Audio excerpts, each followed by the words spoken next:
পবিত্র কোরআনে বর্ণিত এমন এক জাতি যাদের উপর আল্লাহর রহমতের ছায়া ছিল।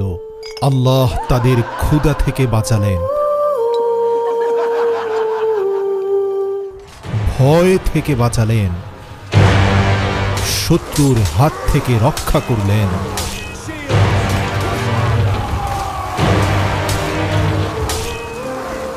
প্রতিটি বিপদে আল্লাহ তাদের আসমানি সাহায্য করেছিলেন। তারপর আল্লাহ তাদেরকে শুধুমাত্র একটি ক্ষুদ্র পরীক্ষার মুখোমুখি করলেন। পরীক্ষাটি খুবই ক্ষুদ্র কিন্তু ধৈর্যে পরিপূর্ণ ছিল। আমরা আল্লাহর আদেশ অমান্য করব না, শুধু একটু কৌশল করে ঘুরিয়ে পেঁচিয়ে নিজেদের লাভটা অর্জন করে নিব। কিন্তু তারা ভুলে গিয়েছিল আল্লাহ তাদের চেয়েও বড় চালাক। এই চালাকির জন্য আল্লাহর রহমতের পথ বন্ধ হয়ে গেল। তারপর এক রাতে নেমে এলো আল্লাহর চূড়ান্ত সিদ্ধান্ত। কোনো ঝড় এলো না, বজ্রপাতও হলো না, জমিনও ফেটে গেল না। কিন্তু যখন ভোর হলো তখন সেই পুরো জাতি আর মানুষ রইল না। যারা গতকাল পর্যন্ত আল্লাহর সবচেয়ে কাছের বান্দা ছিল, আজ তারা বানর হয়ে গেছে। এটি হলো কোরআনে বর্ণিত আসহাবুস সাবত এর ঘটনা। আজও যা পৃথিবীর বুকে সকল মানুষের জন্য এক স্পষ্ট নিদর্শন। হযরত মূসা আলাইহিসসালামের ইন্তেকালের পর হযরত দাউদ আলাইহিসসালামের সময়ে সমুদ্রের তীরে আইলা নামক এক গোত্র বসবাস করত।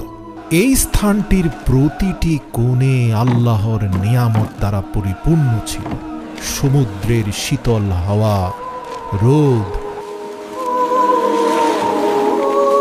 আর ঢেউয়ের মিষ্টি গন্ধ দুনিয়ার বুকে যেন এক টুকরো জান্নাত। তারা আল্লাহকে বিশ্বাস করত, তার হুকুম আহকামও জানত, কিন্তু তাদের অন্তরের ভেতরে একটি পুরনো অভ্যেস বেঁচে ছিল। এই জাতি আগে থেকেই আল্লাহর কাছে ওয়াদা করত, তারপর নিজেদের সুবিধা মতো সে ওয়াদা ভঙ্গ করত। একটা ওয়াদা ভাঙলে কি বা হবে? পরে আমরা আল্লাহর কাছে মাফ চেয়ে নেব।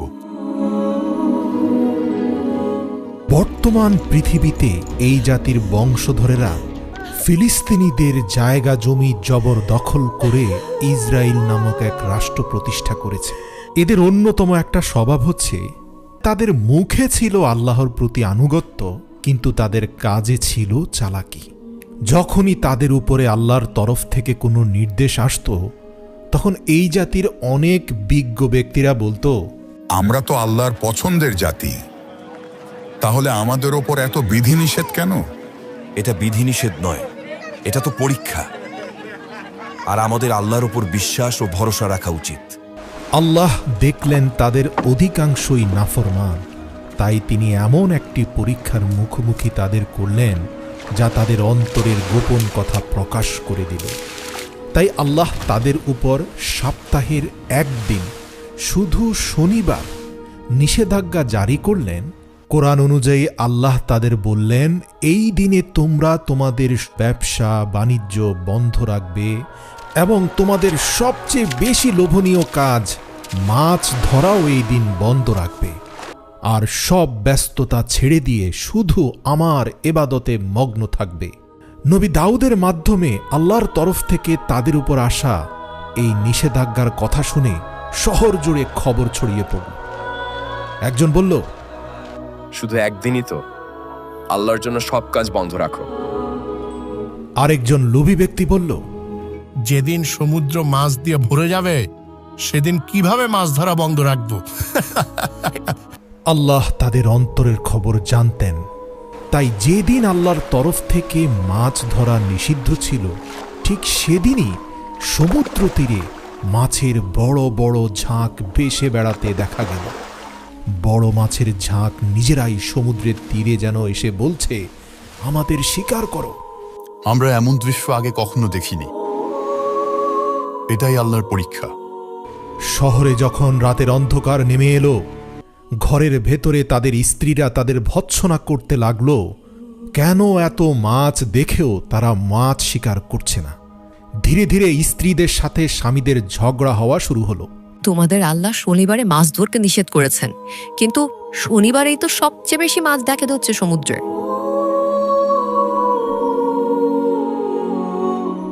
ঠিক সেই অস্থিরতার মাঝেই শয়তান তাদের হৃদয়ে আঘাত হানল। সে ফিসফিস করে বলল, শুধুমাত্র একটি উপায়ে এই দিনের নিষেধাজ্ঞা থেকে বাঁচা যাবে, একটু বুদ্ধি খাটা, আল্লাহর হুকুম ঘুরিয়ে নিজের লাভটা আদায় করে নাও। শয়তানের প্ররোচনায় অন্ধ মানুষগুলো একে অপরের দিকে তাকাতে থাকল। তারা ফিসফিস করে পরিকল্পনা সাজালো, আর তাদের মুখে এমন এক হাসি ফুটে উঠল যে হাসি ধীরে ধীরে তাদেরকে এক ভয়াবহ আযাবের দিকে ঠেলে দিচ্ছিল। একজন তো বলল, আমাদের এমন কিছু করতে হবে যাতে শনিবারের মাছগুলো জালে আটকে যায়, আর সেদিন যেন আমাদের আর কিছুই করতে না হয়। আমরা শনিবারে পাড়ে আসা মাছগুলোকে জাল দিয়ে আটকে ফেলব, তারপর রবিবারে আমরা সেগুলো তুলে নেব। এতে আল্লাহ খুশি থাকবেন আর আমরাও খুশি। এরপর তারা সমুদ্রের তীরে গেল। দেখল সমুদ্র পাড় জুড়ে মাছের কোলাহল। কৌশলে তারা জাল পেতে শনিবারে আসা সমুদ্র পাড়ের মাছগুলোকে আটকে দিল। তাদের বয়োজ্যেষ্ঠরা বললেন, আল্লাহ সব দেখছেন, এ পরীক্ষা আমাদের নিয়তের। এক যুবক হেসে উত্তর দিল, আমাদের বুদ্ধির প্রশংসা করুন। দেখুন, আমরা তো আল্লাহর হুকুম অমান্য করিনি, আমরা শুধু একটা কৌশলী উপায় বের করে নিয়েছি। কিন্তু তারা ভুলে গিয়েছিল আল্লাহ হচ্ছেন সর্বশ্রেষ্ঠ কৌশলী।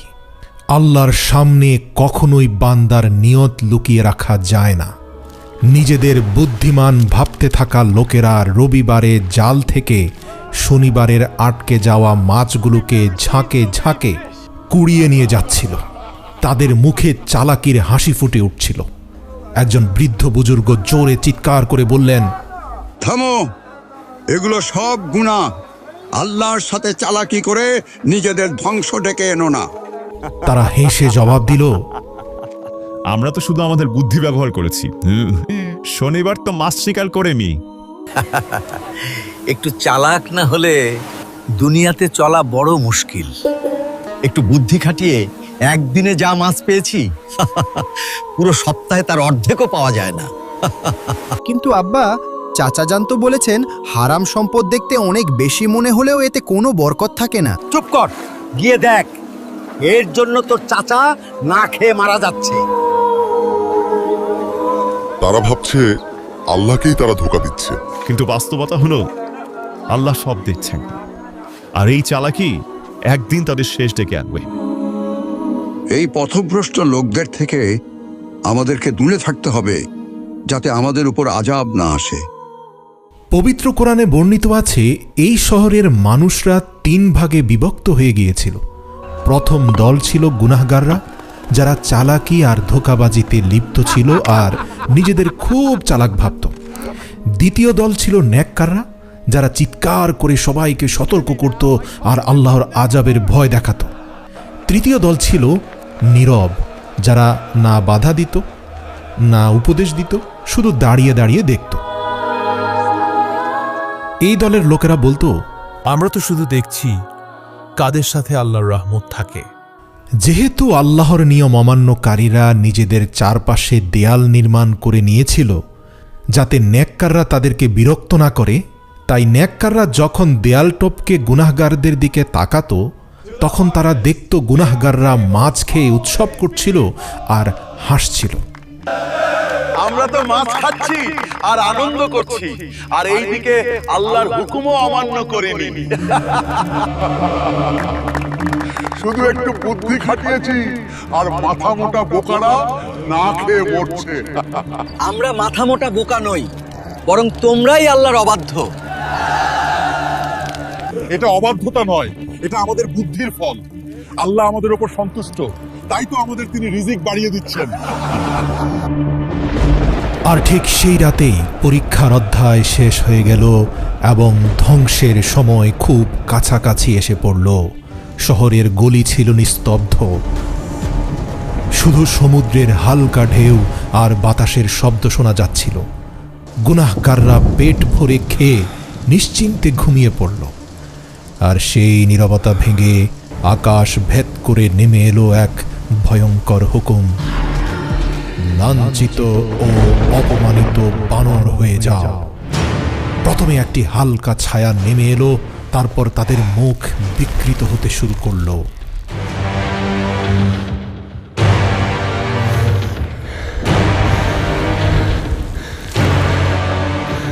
হাত পায়ের আঙুলগুলো লম্বা হয়ে জন্তুর থাবার মতো হয়ে গেল, শরীরে জানোয়ারের লোম গজাতে লাগলো। আর শ্বাসের শব্দ ভারী হয়ে উঠল। একজন আতঙ্কিত কণ্ঠে বলল, হায় আল্লাহ, এসব কি হচ্ছে? আমরা আর মানুষ নেই, আমরা পশু হয়ে গেছি। রাতের নীরবতা চিড়ে মানুষ চিৎকার করতে করতে ঘর থেকে বেরিয়ে এলো, একে অপরকে ডাকতে লাগলো, কিন্তু দেয়ালের ওপারে তাদের কান্নার শব্দ পৌঁছালো না। আর যখন ভোর হলো, পুরো শহরে নিস্তব্ধতা নেমে এলো। নেককাররা যখন দেখল দেয়ালের ওপার থেকে গুনাহগারদের আনন্দ উৎসবের শব্দ শোনা যাচ্ছে না, তখন তারা অবাক হয়ে বলল, ওরা সবাই কোথায় গেল? যখন তারা দেয়াল টপকে নিচে তাকালো, সেখানে কোনো মানুষ নেই, শুধু বানর আর বানর। তাদের গায়ে মানুষের পোশাক, কিন্তু ভেতরে পশু। এই খবর মুহূর্তেই পুরো শহরে ছড়িয়ে পড়ল। শনিবারে মাছ শিকার করা লোকদেরকে আল্লাহ বানর বানিয়ে দিয়েছেন। যখন মানুষ সেখানে পৌঁছে এই আযাবের দৃশ্য দেখল, তারা বিশ্বাসই করতে পারল না। তারা বলল, হায় আল্লাহ, এটা কিভাবে সম্ভব? এরা কি সত্যিই আমার আত্মীয় স্বজন? একটি বানর ইশারায় মাথা নাড়ল, আরেকটি বানর নিজের নেককার আত্মীয়ের কাপড় আঁকড়ে ধরে কাঁদতে লাগলো। সেই নেককার ব্যক্তি তাকে বলল, আমরা কি তোমাদেরকে আল্লাহর আযাবের ব্যাপারে সতর্ক করিনি? হাদিসে এসেছে, এই আযাব এতটাই ভয়ঙ্কর ছিল যে তারা 3 দিনের বেশি বাঁচতে পারেনি।